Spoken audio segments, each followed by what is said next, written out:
Magandang araw nga po pala. So maaga tayo pinapasok ni Amo ngayon kasi mayroon siyang appointment sa doktor doon sa may government hospital.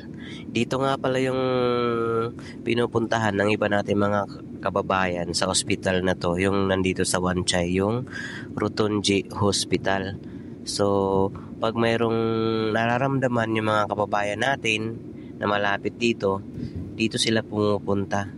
Kaya lang, marami din tayong mga kababayan na iba yung na-experience dito. Kasi last time kasi pumunta din ako sa hospital na to dito. Tapos, marami ako nakasabayan na kababayan nating mga Pilipina. So, bago kasi check upin ng doktor, kailangan mo na i-check yung mga blood pressure. So, dito sa arms.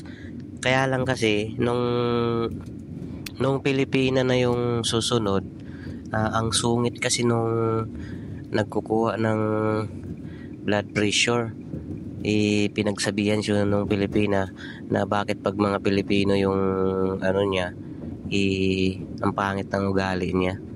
Ang pangit kasi ng ugali nung minsan ng mga Chinese dito pag naano sila ng mga Pilipino kasi ang baba ng tingin nila.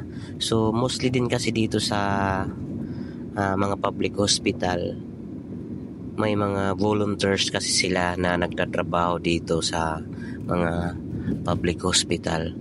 So siguro ayaw nila mag-serve sa mga Pilipina, parang masakit sa loob nila na pag-servan yung mga Pilipino.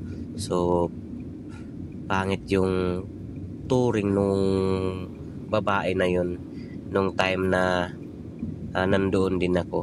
At saka dito nga pala kailangan mo rin maghintay ng 2 hanggang 4 na oras kasi maraming pasyente yung pumupunta dito.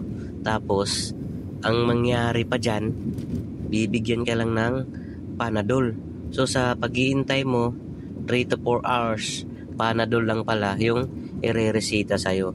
Kaya pag mayroon lang kayong nararamdaman na mga palagay nyo favor lang, bumili na lang kayo ng Panadol at wag na kayong pumunta dito sa public hospital kasi mag-iintay lang din kayo ng matagal at Panadol lang din yung ibibigay sa inyo unless papupuntahin kayo ng amo nyo doon sa mga private hospital or mga clinic na private. Mabilis lang kayo doon. So andito na nga pala kami sa hospital. So maaga pa, 8 o'clock andito kami. Tapos 8:30 yung appointment ni amo. So ang gagawin kasi dito muna ay kukuha ng ticket.